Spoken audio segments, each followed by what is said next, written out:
Yeah, sure. Sam, I was wondering, what have you thought about Treylin Smith, how he's done so far, first 2 weeks, and how confident are you if Raheem can't go that he can step into a starter's role? I'm very confident in Treylon and the other backs. We'll have to wait and see on Rakeem, but very confident. He's a hard runner, nice blocker. I mean, the guy plays hard, and more importantly, our team believes in him. So if that's the case, then we'll be just fine with him. Bob?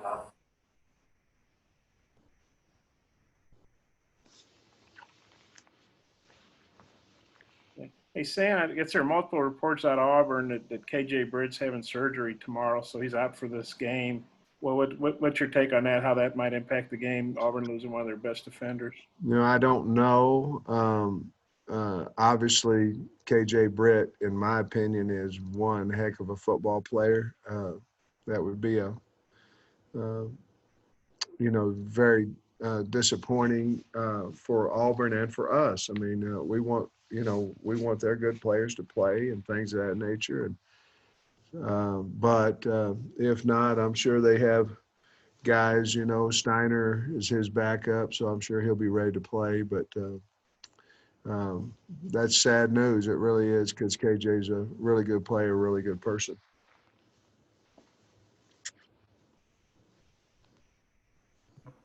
Scotty? Hey, Sam, I just saw a story from the AP a few minutes ago. Greg Sankey's threatening schools with big fines and suspensions and stuff if coaches don't keep their masks on during games. How have you thought that your staff has kind of adhered to the mask stuff? I think pretty well. I think we've done a nice job. I don't watch the TV show or the TV copy of the game or anything like that, but we've talked about it. I assume that all of them are doing a very nice job. I know mine very rarely comes off, so we've talked about it. I'm happy with at least what I know about the way that we're handling our masks. Tom? What's been striking to you the most about how you've played defensively through two games? Because mostly the same guys, and they allowed 450 yards a game last year.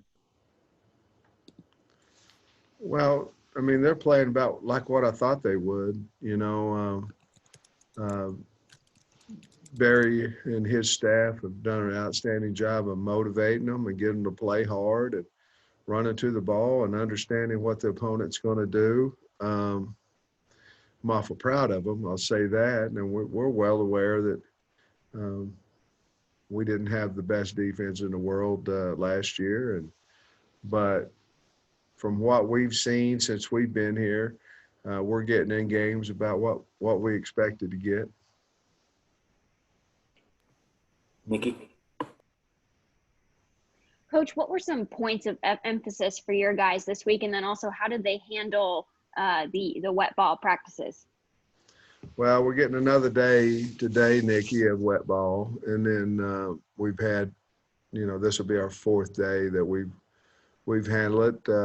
Some of the quarterbacks handle it better than others. I think a lot of times it has something to do with hand size, and things of that nature. Running backs haven't seemed to have a problem with it, and our wideouts haven't seemed to have a problem with it. Our big emphasis is trying to get a first down on every. We do not want to go 3 and out on offense. We've been talking about the pace of offense and this, that, and other, and we want to play fast, but we have to get the drive started, and we have to get the first down for us to have any, in my opinion, any major success. And so we've been harping on that on offense, on special teams. We talked a lot about punt return, kickoff return for us. 2 weeks ago we had a hard time of stopping their return game. We had to pay a little bit more attention. We need to grab some yards on our return team. And then certainly on defense, we've got to tackle better in the second half, and we can't have any explosive plays, and they can make that happen either with the quarterback, running back, or wide receiver, obviously, and we have to be able to shut down the quarterback. Biddy. Hey, Coach, I was wondering if you had any conversations with Kirby Smart or anybody on the Georgia staff about Auburn, maybe some tells that they have or what they like to do or what they did against them that worked. And also, does that happen often during the season between colleagues? I think everybody talks to people that they know. You know, they're going to call back and forth and visit a little bit and about, you know, Georgia. They played Tennessee this week, you know, and we know, you know, and Jim Chaney and I are good friends and all that. And Jim was at Georgia, you know, so I certainly was with Kirby and them for 5 times that we played Auburn. So if you have any conversation, it's most of it would be about personnel and those things. But no, I haven't talked with Kirby about that. Nate.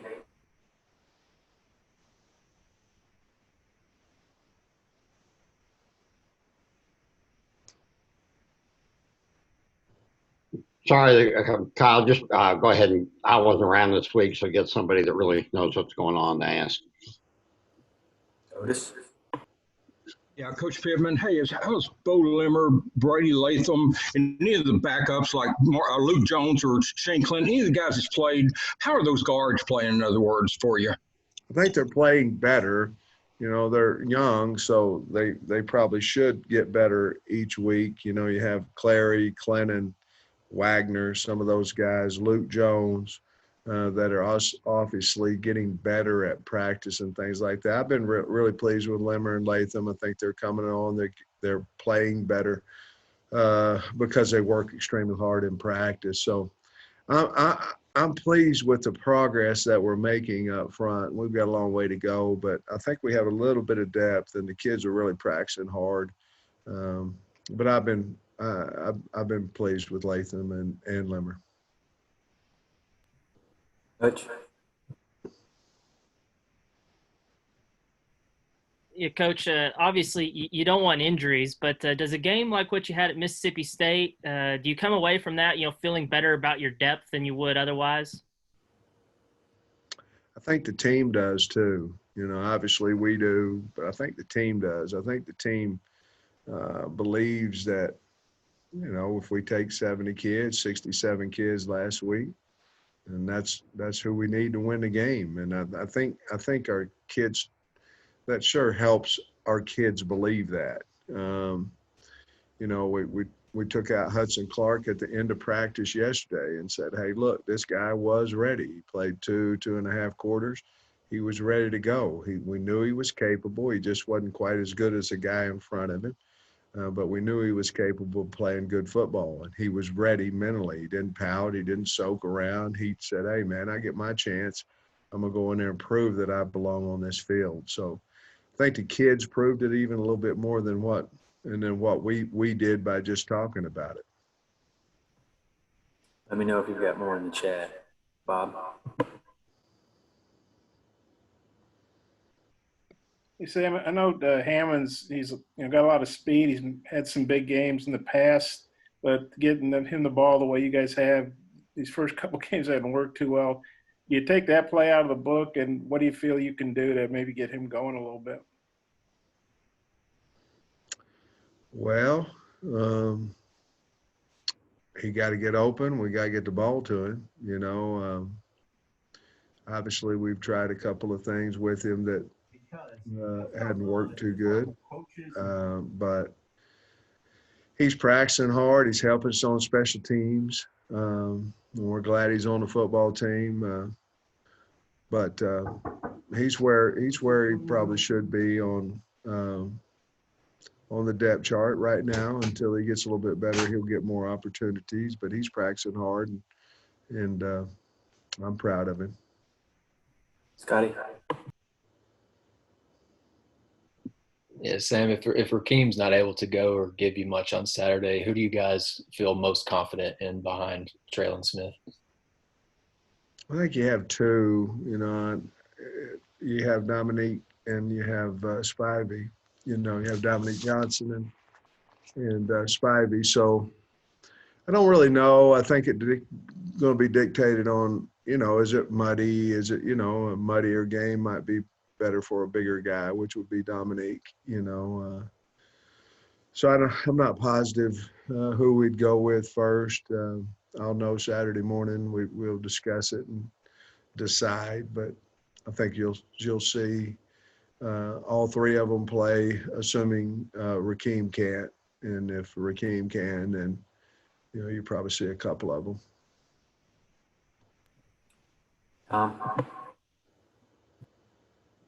You said last night on radio that talking about Devion, that you'd be coming after him for another senior year, and I really haven't thought about that very much. But what's the optimum number for you to say retain seniors from this team, and when does that start? The recruiting of them started, I don't know, maybe 9 months ago. But how many we could keep, I don't know. 9, 10, somewhere in that area. We'd like to keep as many as we can that want to come back. Nikki. Coach, how have you felt about, the tight end execution and are they filling the role that you ideally have for them in Brawl's system? I think it's getting better, Nikki. We're still not as physical as I'd like to be there. We're getting better in our route running, better in understanding of the offense. We have to be more consistent there, but I think the key word there is I believe that they're getting better in all those situations. I think we'll have pretty good tight end room by mid-season, maybe a little later than that. But I think right now we've got good individuals, and we need to be a little bit better in all those aspects to become a good room of tight ends. Russell. Coach, what have you seen from your players at practice this week, trying to put the Mississippi State game behind them and focus on Auburn this week? Well, it's anything different or just how they've looked in practice? They're really good. We've probably been even a little bit harder on them this week than maybe what we were last 2 weeks. The expectations, are the same, but we've probably been a little harder on strain, finish, transition, just a lot of expectations. Probably have been amped up a little bit. So we'll see what happens, but they've had really good practices. Let me say this, if we went out there and didn't play well, it's not because we beat Mississippi State. I promise, because Auburn beat the heck out of us. That's why. We are ready. We're prepared. We put the game for Mississippi State away, and we really have, and our kids are hungry to go out there and try to get that feeling again. Everybody. Coach, I was curious about equipment for this one. Is there, what are some of the things that you might bring for a damp field, like longer cleats, different gloves? And is there any advantage at all for an offense in a game like this one could be where it's raining? Well, I think, you bring a lot of extra things, you know what I mean? More of what you have, balls, rain jackets, things of that, towels, more of what you already have. You might switch to screw in cleats, things of that nature that can function a little bit better, possibly in the mud. But really, what I hope we bring is the mentality that if it's raining, that come on, let's go, we're ready to go. That's what I really want to bring to the game. We've got time for one or two more. Bob? Sam, is Coates back in the starting lineup, or would he be coming off the bench? And are Brown and Burks looking good? I don't know what the depth chart says on Coates. I don't know where he's at. Where's he at, Kyle? Huh? We got him as an or, so I think we'll either start or somebody else will start. And what was the other question? Are Brown and Burks, have they been able to practice and look good this week? And Mo, he's getting better, and Burks, he's also improving. okay. You're the only guy I've ever heard call Brown Mo. Where'd you pick that up? Well, it says Mo on the back of his jersey. Mo Brown. I guess Monteric's probably too long to fit on there, huh? I don't know if he's playing pretty good. If he wants it on there, we'll toss it on there. Okay. But that say Mo on the back of his jersey. Mo. I never noticed. Mine aren't that good. All right, that's going to wrap us up. Thanks, guys. Thanks, Thanks, Coach. Coach. Have a great day. Thank you.